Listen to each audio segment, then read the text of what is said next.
My wife turned my birthday into a show. In front of the whole family, she handed me a divorce letter with the words, "Surprise. I'm leaving for the best man." Her father added, "We always knew she deserved better." We drank champagne and I silently signed the divorce papers. Today, exactly 6 months later, she is sleeping in her car outside my house, sending dozens of messages, "Please answer me." I never thought I'd be the kind of guy to post something like this. Honestly, I used to roll my eyes at people who aired their personal disasters online. But here I am. Maybe it's just that I need to get it out. Maybe writing this is my way of making sense of everything that unraveled so quickly. Either way, buckle up. This is not your average birthday story. My name's Nathan. I turned 34 a few months ago. Not exactly a milestone age, but my wife, well, soon-to-be ex-wife, Caitlin, told me she was planning something special to mark the occasion. She'd been acting unusually upbeat in the days leading up to it. Always on her phone, smiling to herself, being cagey when I asked what she was up to. I figured maybe she was organizing a surprise dinner or pulling together friends for a small celebration. In hindsight, the signs were there. The past several months between us had been tense. Not the explosive kind of tension where you scream and slam doors, but the colder kind, quiet, distant, suffocating in its silence. We barely spoke at home. She stopped laughing at my jokes, stopped asking about my day. I kept telling myself it was just a rough patch. Every couple goes through them, right? We'd been married for 6 years. Met during undergrad. She was a marketing major from an old money family.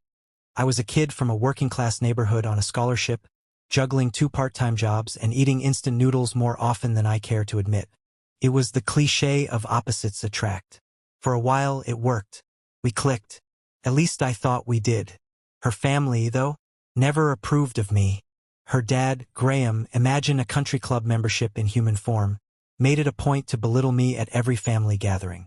Her mom, Lila, was always condescending in that syrupy sweet way. "So, how's your little job going, Nathan?" Even after I got promoted to a leadership role at the firm, they still acted like I was some lost intern who wandered into their perfect family by accident. Caitlin didn't defend me much. She brushed their comments off, told me to not let it get to me. But the truth was, she enjoyed the image of contrast, the self-made husband and the pampered wife. Her social media painted our lives as a rustic love story. Captions like, "Making the best of simple living," under filtered photos of our modest apartment. Meanwhile, I was working 60-hour weeks to save for a house, skipping vacations, skipping sleep. She compared us constantly to her cousin Meredith, who married a guy in hedge funds and moved into a mansion with a pool bigger than our entire apartment. In the last few months, Caitlin had started coming home later and later from work events. Sometimes she smelled like cologne that wasn't mine. She smiled at texts I wasn't supposed to see. I wasn't a fool. I had my suspicions. But I told myself that maybe if I worked even harder, pushed for that next promotion, she'd see how committed I was. Maybe she'd come back around. Then came my birthday. Fell on a Thursday. I worked late like usual. When I got home, our apartment was empty. A text from Caitlin popped up. "Meet me at my parents' place. Your surprise is waiting." Weird, right? The last place I wanted to be on my birthday was in her parents' pretentious suburban mansion. But maybe I thought she was trying to extend an olive branch. Maybe she wanted to finally bridge the gap between me and her family. I drove over there, convincing myself it would be okay, that she'd planned something nice, that we were finally turning a corner. When I walked into their house, the first thing I noticed was how quiet it was.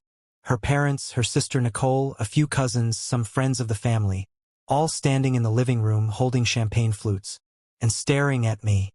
No one said anything at first. Then Caitlin appeared from the hallway, wearing a tight smile that didn't quite reach her eyes. "Happy birthday, Nathan," she said. "We have something special for you." I stood there, confused, looking around. Her father let out a short, smug chuckle. I thought for a second, did they buy me a car or something? A trip? Then Caitlin pulled a manila envelope from behind her back. For one blissfully ignorant second, I thought it was a plane ticket, a gift certificate, something normal. Then she said it. "Surprise." I'm leaving you for someone who isn't a disappointment. You ever feel your heart freeze in your chest? Like your whole body shuts down but your mind is still racing? That's what happened. Everyone just stood there, watching. Her dad burst out laughing. We never thought she'd actually marry someone so far beneath her, he said, like it was the punchline of a joke. Caitlin shoved the envelope into my hands. Divorce papers, already filled out. All that was missing was my signature. Her mother clinked her glass and popped a new bottle of champagne. They were celebrating. The entire scene was so surreal I felt like I was watching someone else's life from the outside. It wasn't anger I felt at that moment. It wasn't sadness either. It was something colder, like everything inside me had turned to stone. I asked her for a pen. That wiped the smirk off her face. Graham handed me his overpriced Mont Blanc like he was handing me a dagger.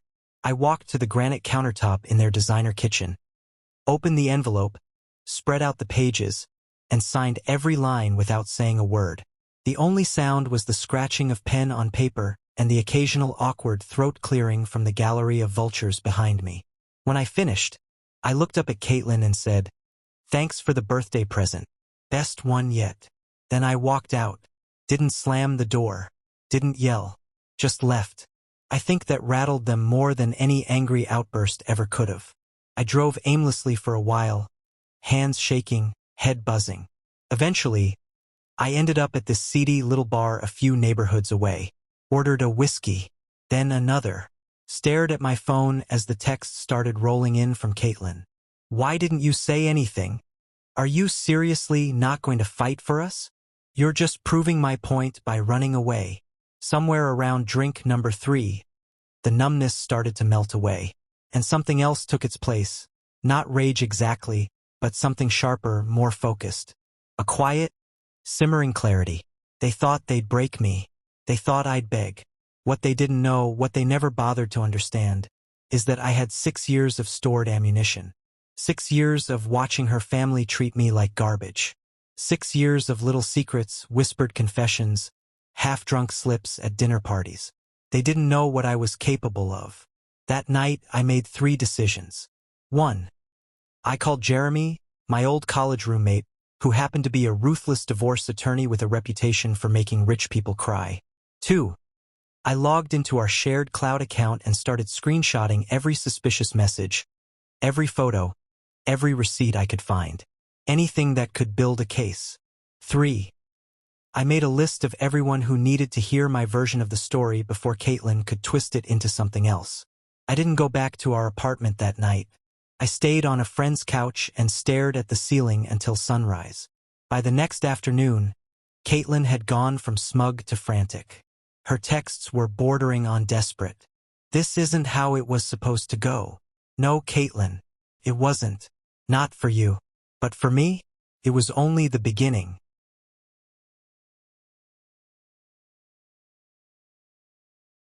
The morning after the birthday ambush, I woke up on my buddy Eli's couch, still wearing the same clothes from the night before. My phone had 17 unread texts and 5 missed calls, all from Caitlin. The tone had shifted. Gone was the smug superiority of her "I'm leaving you" speech. Now it sounded like confusion. Panic. I didn't answer any of them. Instead, I rolled off the couch, took a shower that didn't do much to wash off the sting of what happened, and made my way to Jeremy's office. He was already waiting with coffee and a grin that said, "Let's burn it all down." Jeremy's one of those guys who lives for conflict, especially the kind that involves high-net-worth families and their secrets. I didn't have to say much. Just handed him the divorce papers and muttered, "They want a war. Let's give them one." We spent the next few hours going over strategy. He asked about assets, accounts, properties, all the boring stuff that suddenly becomes critical when someone tries to blow up your life. Good news? Most of the major things, the apartment lease, my retirement accounts, even the car, were in my name. Bad news? Caitlin was gunning for half of everything, and her family had resources I didn't. But I had something they underestimated: dirt. I showed Jeremy the screenshots I pulled from our shared cloud messages between Caitlin and a guy named Jake. Smiley faces. Hotel confirmations. One picture of him shirtless in what was clearly our old bathroom.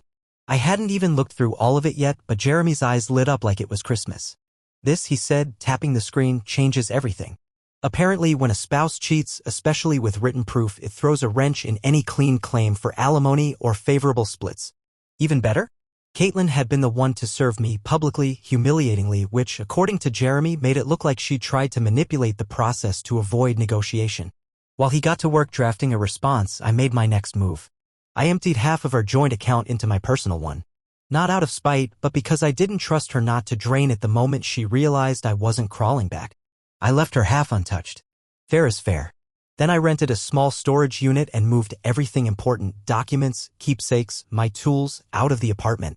I didn't want her touching any of it while she was sipping mimosas and bragging about her new freedom to her friends. By that evening, I booked a short-term rental on the edge of town. Nothing fancy, a studio with peeling paint and a leaky faucet, but it was mine. It didn't smell like her perfume. It didn't have her voice echoing off the walls. That first night there, I sat on the bare mattress, scrolling through old photos. I found one of us from 4 years ago sitting on a picnic blanket, her head on my shoulder. I remember thinking back then, this is it. This is what happiness feels like. Looking at it now, all I saw was how hard I was trying. How much I wanted it to work even when the cracks were already forming. Caitlin kept texting. The messages bounced between indignant and pleading. Are you really just walking away? You could at least talk to me. You're making a mistake. I didn't respond.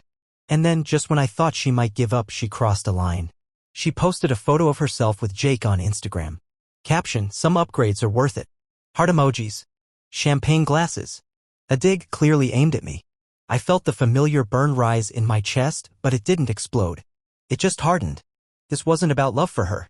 It was about control. She wanted me humiliated. She wanted to be the one who left first, who traded up, who got to play the victim when I inevitably acted out. But I wasn't going to give her that satisfaction. The next morning, Jeremy filed our response with the court. Included were the screenshots, a counterclaim, and a request for formal division of assets. Caitlin's dad had pulled some strings to make sure she'd get a favorable settlement, but with the cheating evidence now part of the case, things weren't going to be so simple. And judging by her next text, you're seriously involving lawyers? This was supposed to be amicable. She hadn't expected me to fight back. That's the thing about being underestimated. People don't see you coming. In the days that followed, I started building a routine. Wake up, hit the gym, answer emails, avoid social media. It felt weird being on my own again. Grocery shopping for one. Watching Netflix in silence. But also there was a kind of peace in it. No passive-aggressive comments about how I dressed. No complaints about me being too tired to go out. No quiet judgment over how little I earned compared to her trust fund cousins. I'd been free for less than a week and already I could breathe deeper. Caitlin, meanwhile, wasn't doing so well. Jeremy got a call from her lawyer. Apparently she was shocked by the allegations and disappointed in how I was handling things. She was still clinging to the idea that she could have the upper hand even now. That I would roll over, apologize, maybe even try to win her back. But the truth was, the moment she handed me that envelope in front of her whole family, something snapped inside me. Not in a destructive way, more like a final severing of whatever thread had been holding us together. Love? Maybe. Or obligation. Or fear. Whatever it was gone. I knew there'd be rough days ahead. The court stuff wasn't over. We still had to deal with the apartment, the finances, the belongings we'd shared for 6 years. But something had shifted. I wasn't just reacting anymore. I was rebuilding. On my own terms. And Caitlin? She was starting to realize her story wasn't going the way she'd imagined.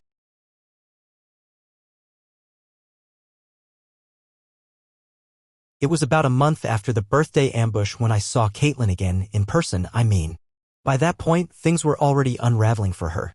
Jeremy had torn apart her financial claims like tissue paper. Once the affair came into play, her demands for alimony went up in smoke. Her claim that she'd sacrificed her career for our marriage didn't hold up so well when her work emails were full of flirty messages and non-work-related hotel confirmations with Jake. Her lawyer tried to spin it. It was emotional confusion, she was under stress, all the typical fluff, but the evidence was too clean, too damning. Her family started to go quiet too. Graham, her father, who once boasted about their impeccable reputation, stopped showing up to court, probably hoping to minimize further damage. Their lawyer eventually folded on most of the financial demands. We agreed to sell the apartment and split the proceeds, but Caitlin didn't get a dime in spousal support. I told Jeremy she could keep most of the furniture. I didn't want any of it. The couch where we sat in silence every evening. The table where she scrolled through her phone while I ate dinner. Let her have it. I wanted a clean slate. During that time, I moved into a new place. Nothing special, just a small apartment with a balcony that faced the park. I started sleeping better. I actually woke up without that constant pit in my stomach. I got back into the gym, not for revenge, not to get hot or impress anyone, but because I needed somewhere to put all that anger. The first couple of weeks, I couldn't lift a damn thing without my arms shaking. But then, gradually, something changed. I started feeling stronger, calmer, like I was reclaiming pieces of myself I'd lost in that marriage. I also dusted off an old hobby, refinishing vintage furniture. I used to love it back in college before Caitlin called it a waste of time. She said it made me look poor. Now, I bought a beat-up wooden coffee table on Craigslist, sanded it, stained it, posted it online. Someone bought it for $85. Not a fortune, but it felt like a win. Then, one Saturday morning, I went back to the old apartment to grab a few things I'd left in storage, some tools, an old photo album, stuff like that. I figured I'd be in and out in 10 minutes. But she was there. I opened the door and there she was, sitting on the floor in sweatpants, barefoot, hair a mess. Caitlin, the woman who once wouldn't walk outside without contour and designer shoes. She looked up at me like I'd walked in on her crying, which I probably had. She stood quickly and wiped her face. Nathan. I didn't think you'd. I texted you last night, I said. Told you I'd be coming by. I didn't think you'd actually come. She laughed nervously. I guess that sounds dumb. There was a silence between us. Not the cold kind we used to have. This one felt heavier. Sadder. I was just grabbing a few things, I said, walking past her toward the hall closet. She followed me. I know you probably don't want to hear anything I have to say. You're right, I said flatly. She flinched a little but didn't stop. But I'm going to say it anyway. Of course she was. I made a mistake, she said. Jake wasn't who I thought he was. I was stupid. And I know sorry doesn't cut it, but I miss you. I miss what we had. I stopped what I was doing and looked at her. You miss what we had? Or you miss not being alone? She looked down. I miss you making coffee in the morning. I miss how you used to touch my back when you walked past me. I miss knowing someone actually cared about me. The anger bubbled up, but it didn't spill over. I just nodded slowly. I cared about you so much I didn't see this coming, I said. And you cared so little that you planned a party around breaking my heart. Tears welled up in her eyes. I didn't know what I was doing. My parents, they made it sound like I could trade up. Like Jake was a better fit for me. And I believed it. But it wasn't real. That's the thing, I said, grabbing my last box. It was real. For me. All of it. I didn't wait for her to respond. I walked back toward the door. She trailed behind me like a shadow. Nathan, wait. Can we just talk? Please? I turned around. If you want to talk, have your lawyer email mine. I'm not doing this here. Her face fell. She looked like she wanted to say more, maybe even scream or cry, but instead she just nodded. I walked out and didn't look back. That night, I went to dinner with friends. We played trivia at a bar and laughed like idiots. I hadn't realized how much I'd been missing normalcy, people who didn't look at me like a project, who didn't measure my worth by my salary or my shoes. Later, I posted a photo of the refinished table on my new Instagram account, just a clean shot of wood grain and brass handles. A few likes. A comment from an old college friend. Then, around midnight, I got a notification. Caitlin liked the photo, then unliked it, then liked it again. I turned my phone off. Over the next few weeks, Caitlin started showing signs of unraveling. Her Instagram went from daily posts about brunches and sunsets to radio silence. Jake was gone. Apparently he bailed after her dad refused to give him a job. Shocking, right? Her sister Nicole reached out to me one evening. She was the only decent person in that family. Hey, she texted. Just so you know. Caitlin's not doing great. Jake ghosted her. My parents are furious. They're trying to do damage control. I replied with a polite thanks for the heads up and nothing more. One afternoon, I bumped into Caitlin again at a grocery store near my new place. She looked thinner, paler. She smiled weakly and said hi. I nodded, grabbed a basket, and walked on. We didn't speak again. What hit me wasn't pity. It wasn't satisfaction either. It was realization. I didn't love her anymore. I didn't even hate her. I just didn't care. That was the real freedom. And it scared the hell out of her.